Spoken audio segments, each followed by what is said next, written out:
story of Vikram, and this is based on a true story. The names are disguised. Vikram, who is the CEO of Falcon Enterprises, name disguised again. He had taken over from his uncle Pramod, and Falcon was a 500 crore company with 3 products. So, this is the story of an evening when Vikram was sitting in his office and watching the street lights come to life in the office buildings below and the lights coming on in the office buildings around. He was troubled. He was troubled because exactly 1 year ago, when he took over as CEO, he had called his entire leadership team together and he had articulated his vision for Falcon.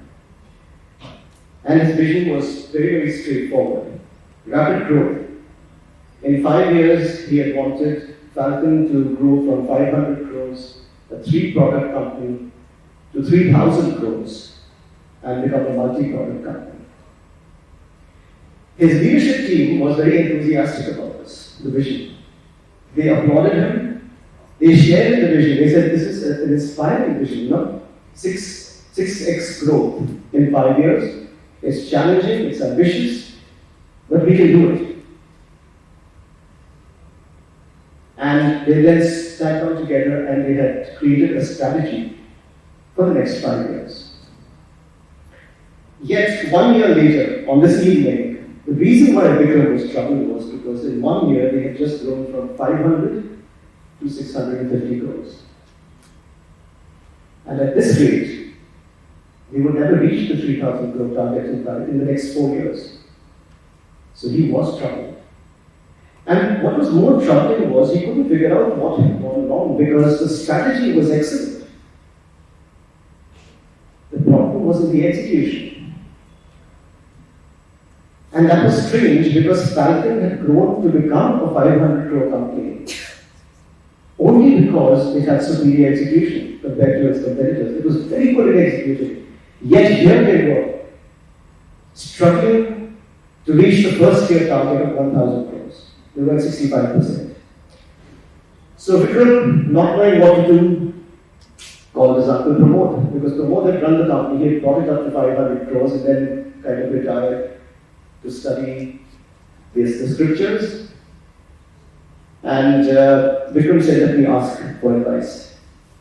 The baby boomer, right? The oldies, so to speak. He said, let me turn to my uncle, let me ask him for advice. शायद उनके पास कोई जवाब हो, कोई solution हो. So Pramod was very, very happy to hear from Vikram, not knowing that Vikram was calling him for advice. He said, oh Vikram, great to hear from you, how are things? And Vikram poured out his heart. He told him exactly what was happening. He said, I don't know what to do. We're never going to reach our target.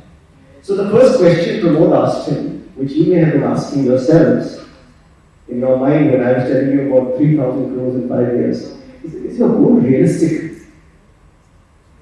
You know, are you being too ambitious? So Vikram was very indignant. Of course, uncle, our goal is realistic. All of us got together and created this goal. I mean, this was my vision, but we all, the entire team, shared the vision. They want to be a 3,000 crore company in 5 years. ऐसा नहीं है कि बस दिमाग में आ गया. It's not a sapna. It's real. It's something that we really want to do. So Pramod smiled to himself. The exuberance of youth. So he clarified. He said, I wasn't questioning your methods, but I just wanted to be sure that I was eliminating all the possibilities before I could give you any advice. So Pramod waited and thought, and then he spoke. And he said, well, you know, if you think 3,000 crores is achievable in 5 years, and if everyone in your leadership team agrees it can be done and they want to do it, then I can see one major reason why you are struggling right now. So I'm going to stop here. And I will come back to the story and tell you what Pramod said. But before that, I just wanted to introduce myself a little bit. These things, they don't say in the bio. So, मुझे बोलना पड़ेगा मैं. Okay, and here are some things which are not there in the bio about me also. Anyone has any questions, you can ask me.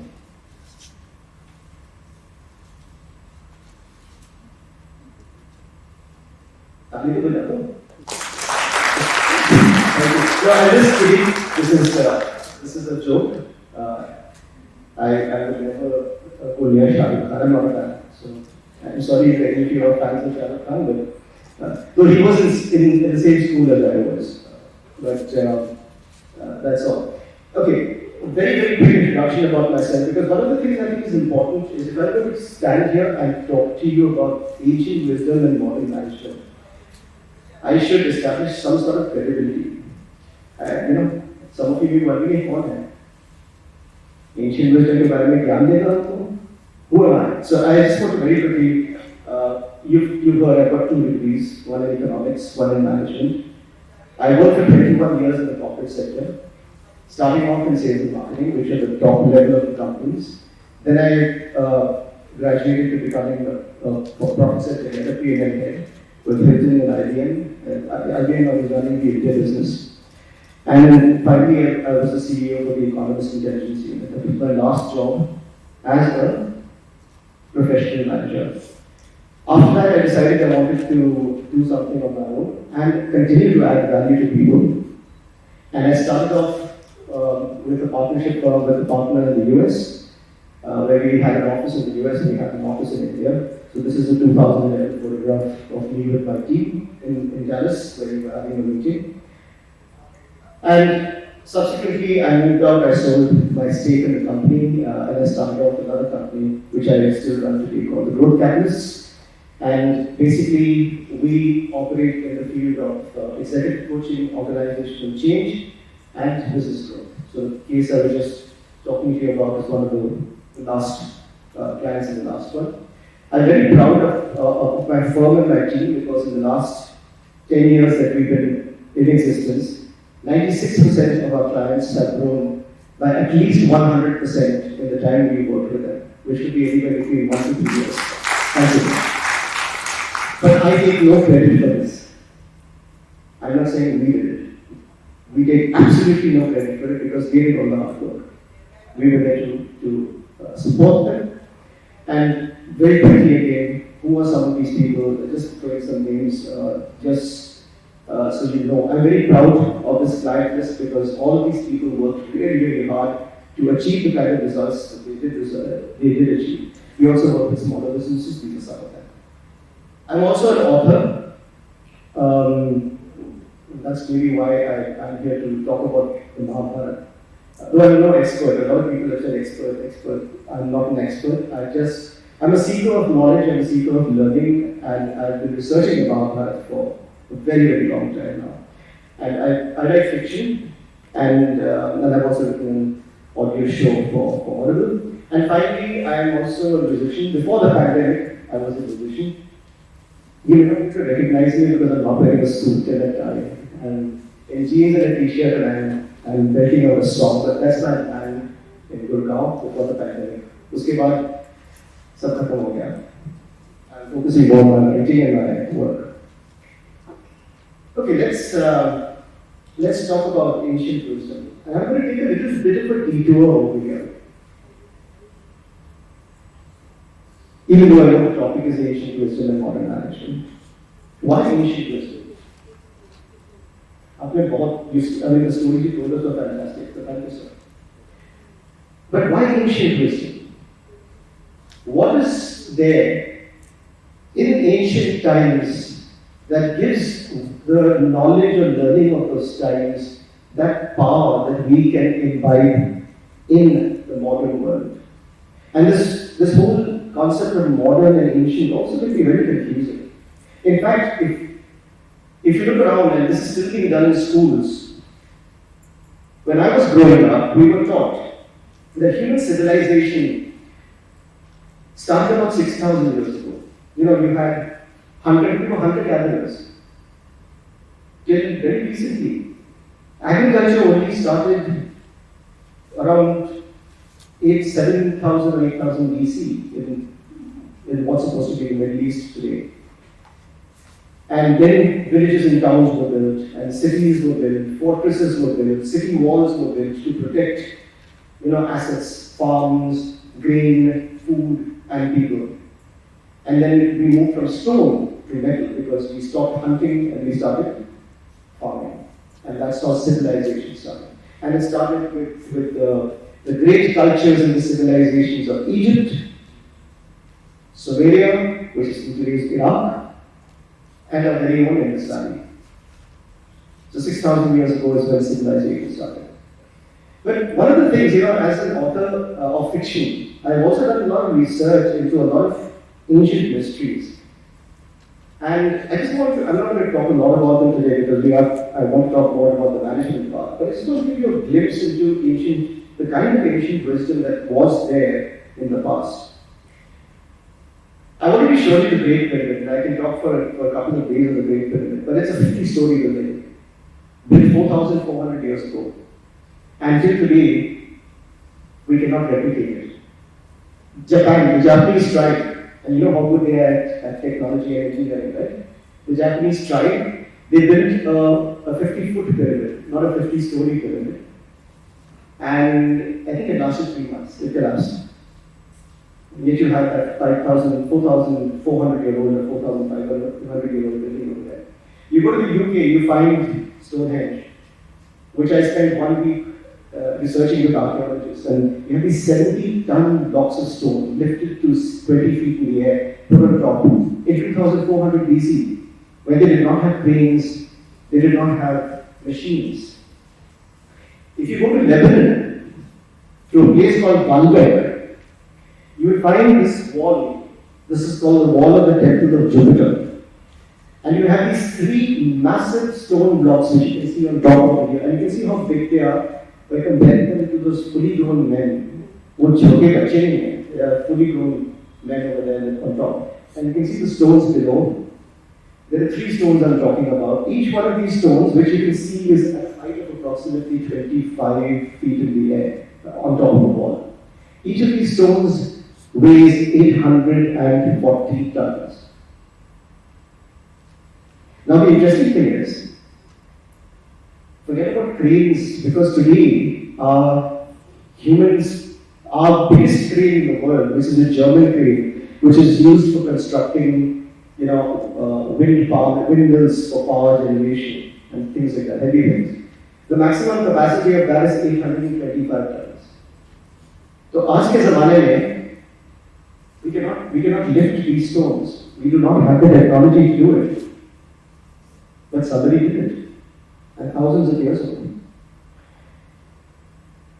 And of course, if you go to Aurangabad, you will see the Kailash temple.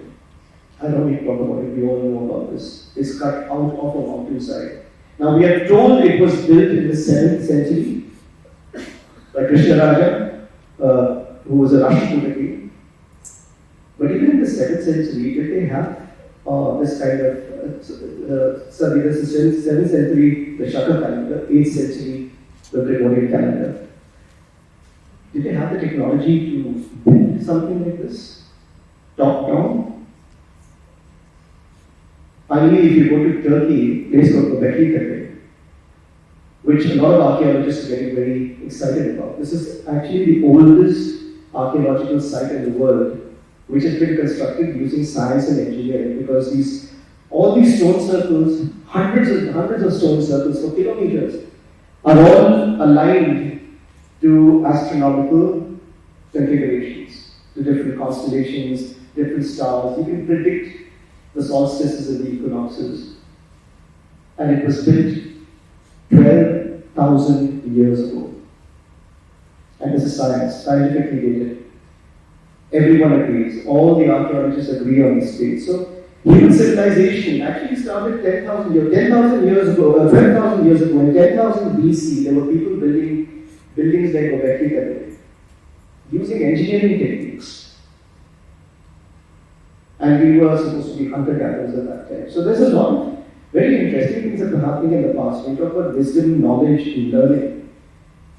And in ancient India, I've done a lot of research on this. And I just want to throw some examples of the kind of knowledge that there used to be. This is called a Shenachiti altar. It's in the shape of a falcon or an eagle. It's called a Shenachiti. And in Vedic times, temples were not used for worship, altars were used for worship. And these kind of altars were built using 1,000 bricks in 5 levels. This is a modern reconstruction, but you can see the 5 levels of bricks. And the Shulva Sutras, which were written anywhere between 600 and 800 BC, which is almost 3,000 years ago, give instructions on how to build altars of different shapes. Square, rectangular, Shenachiti, all kinds of configurations. And you can see from this diagram that 1,000 bricks in 5 levels, 4 different shapes. अगर आपको geometry की knowledge नहीं है, आप इसको बना नहीं सकते. So 3,000 years ago, there was a knowledge of geometry. And if you go to the Bodhayan Shulva Sutra, you will find what is called the Pythagoras theorem, stated like this. It's not arithmetical, but it is stated like this. This is a direct quote from the Bodhayan Shulva Sutra, which is written about 800 BC. And please remember, this was about 250 years before Pythagoras was born. Okay, the Pythagoras theorem itself is a misnomer. The theorem was actually stated by Euclid, not Pythagoras. But we are taught to suppose it's a Pythagoras theorem. So. And then if you look at the square root of 2, I'll give you very small examples. This is the Shulva Sutra value of the square root of 2. Our modern value, if you want to eat, you will have to fight me first. So the Mongol said, if you are strong enough to defeat the tiger, the wolf, and the mouse, mera kya hoga? I'm not going to fight with you. Anyway, and then the jackal had the eat yourself. Now, we heard some stories earlier also. There is a wisdom, there are insights in this. And you know, this is how Kanaka convinced Dhritarashtra and Duryodhana to follow the strategy of manipulation and politics. Just move on. So I don't think you're going to get any sound, but I just want to show you very quickly.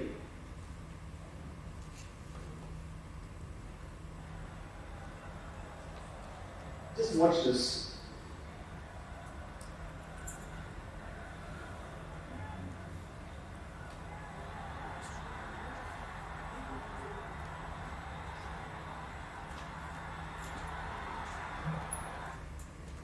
So even if you don't follow football, that is a pretty interesting move. It just happened within seconds, literally.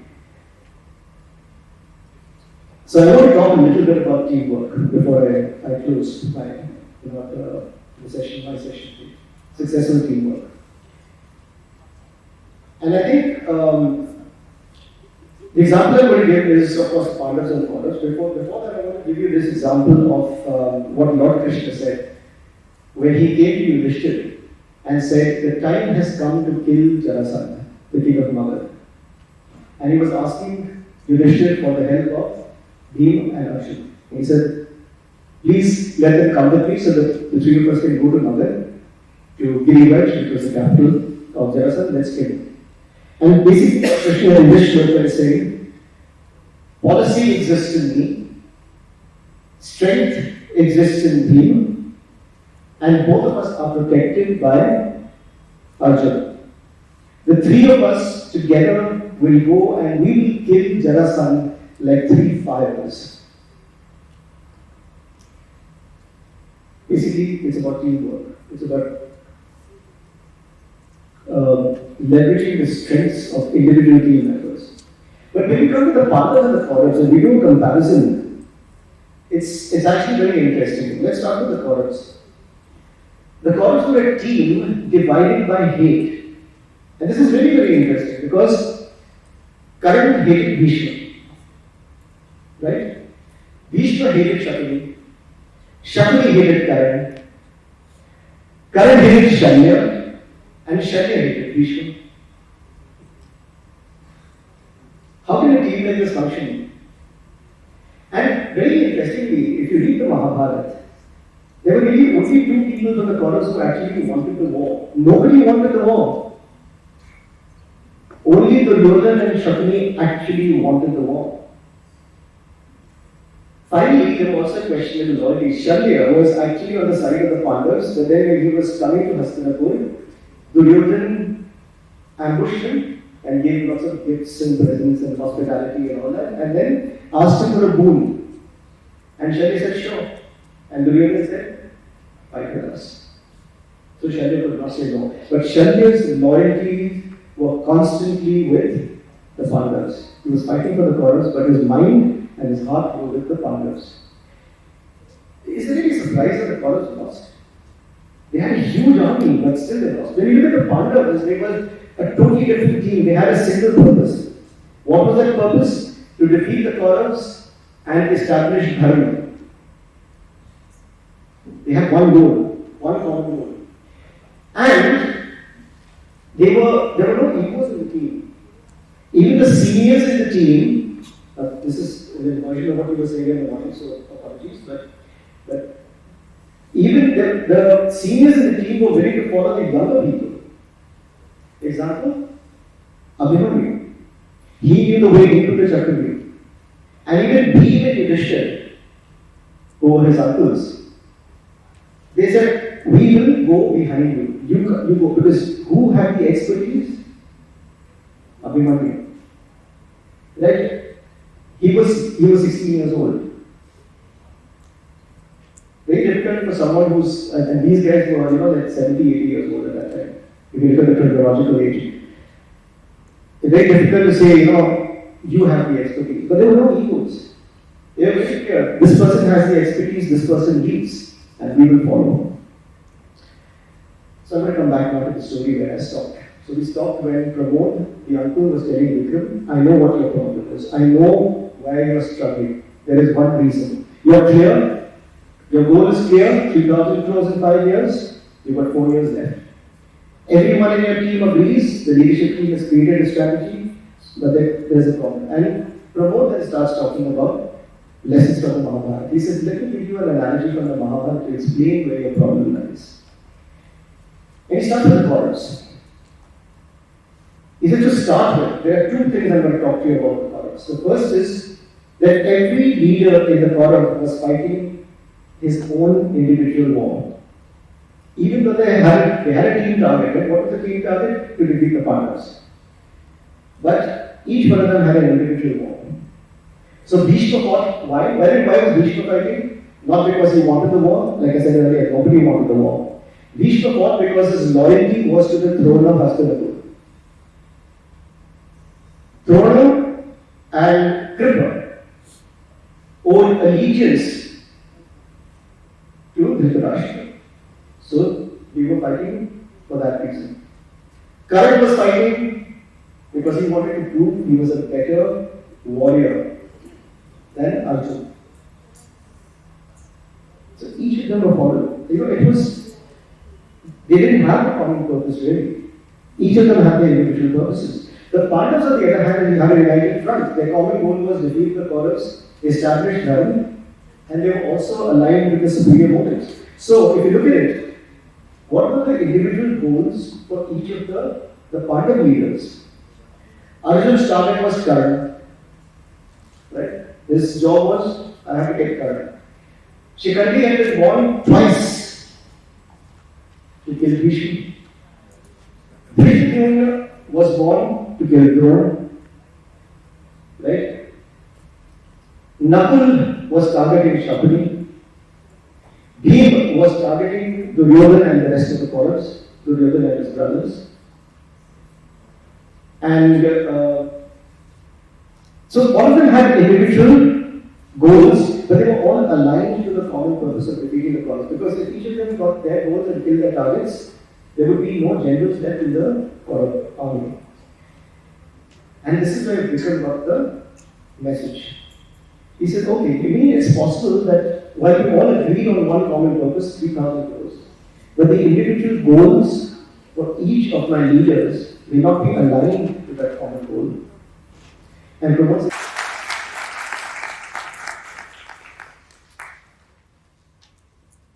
take up to 3 questions right now. And maybe during the refreshment break, you can have a one-to-one conversation with Mr. Christopher. Any questions? Yes, we have a lady there. Can someone help us with the mic? One. Because we are today in an environment where it's unprecedented, and there's no one today who can say that they have experience or they know how things will go in the future. It's extremely uncertain. Having said that, I think it's again, if you go back to the Mahabharata, and if you look at how Lord Krishna groomed the Pandavas for the future roles, and if you look at how he gave them opportunities to display their skills, make mistakes, and learn from them. So, it's a long story, so I don't want to get into the details, but if you follow the entire process of how he prepared them for what was to come, and some of the insights we can get from that process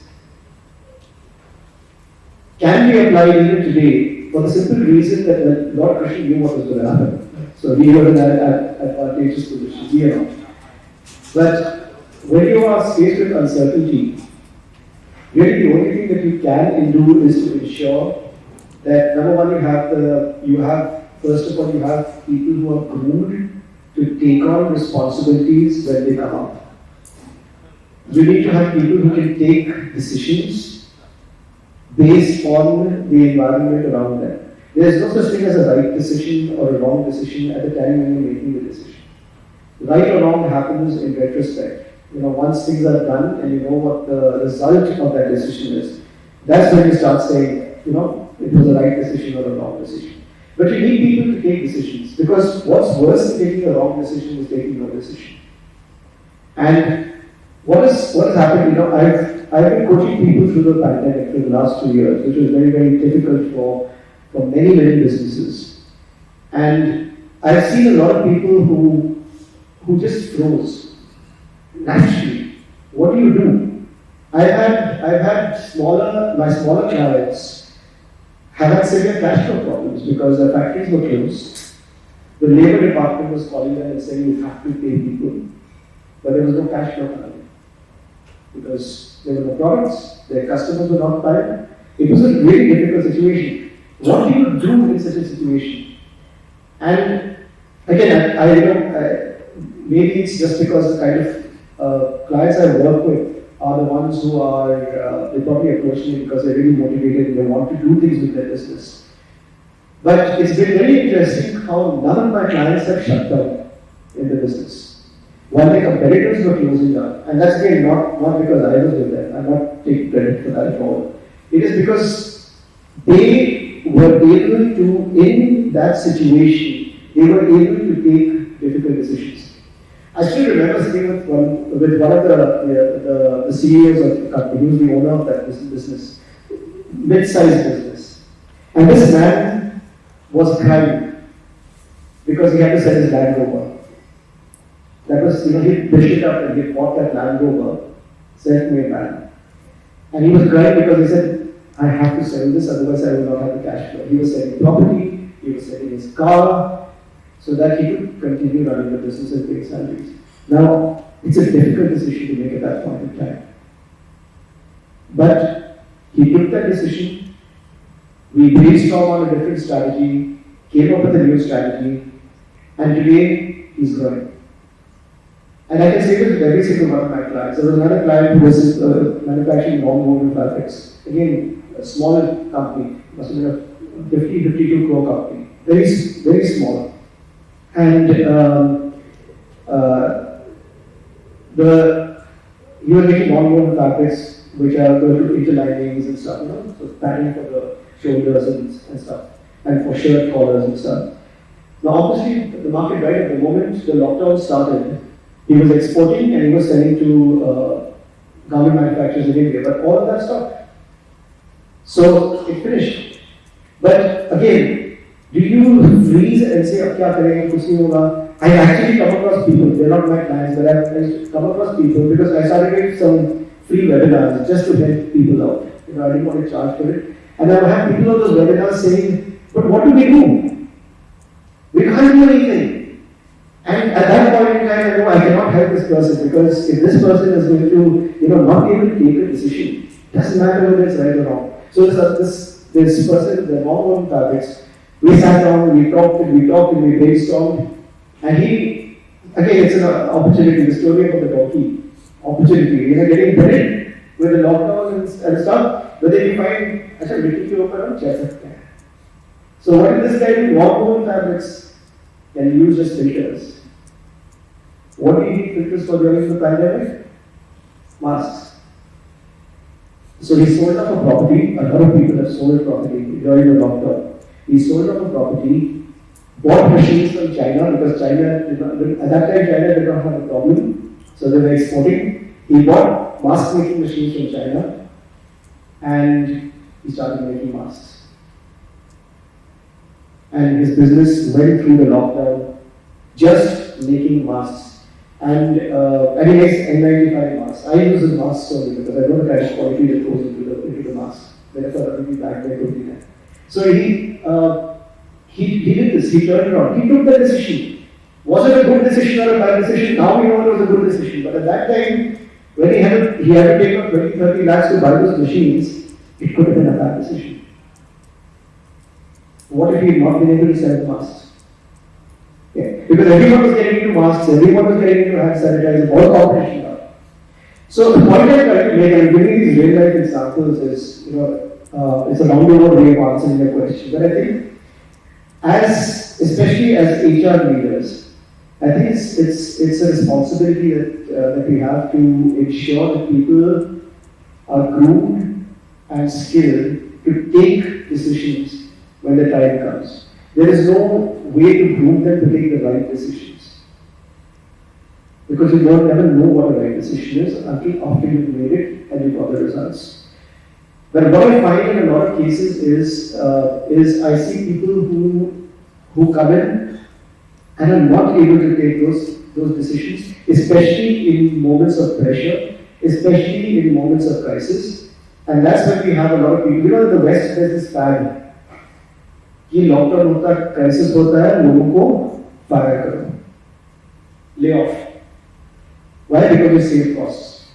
Again, I'm very proud to say, not one of my current clients laid off a single person during the lockdown. Salaries, they reduced, yes, to conserve cash flow. But not a single person was fired. People may have left on their own, saying, मुझे कहीं वहाँ पे ज़्यादा salary मिली है, यहाँ पे कम मिली है. But not one person was fired. And why this is important is because now when recovery is on its way, a lot of those businesses in the West are struggling. Everywhere, you go to the UK, you go to the US, you go to Europe, you will find all kinds of businesses are struggling because they don't have people anymore. They've sacked all of them. Whereas the people I'm working with today, because they retained all those people, and those people are now even more loyal because they said, मुश्किल के time में they could have sacked us, but they didn't. Now when the growth is coming back, they've got people in place. And they can take advantage of that growth. So, I don't know if I've been able to answer your question. I'm not taking a lot of time to try and answer the question. But I hope I've given you some sort of insight into what you want.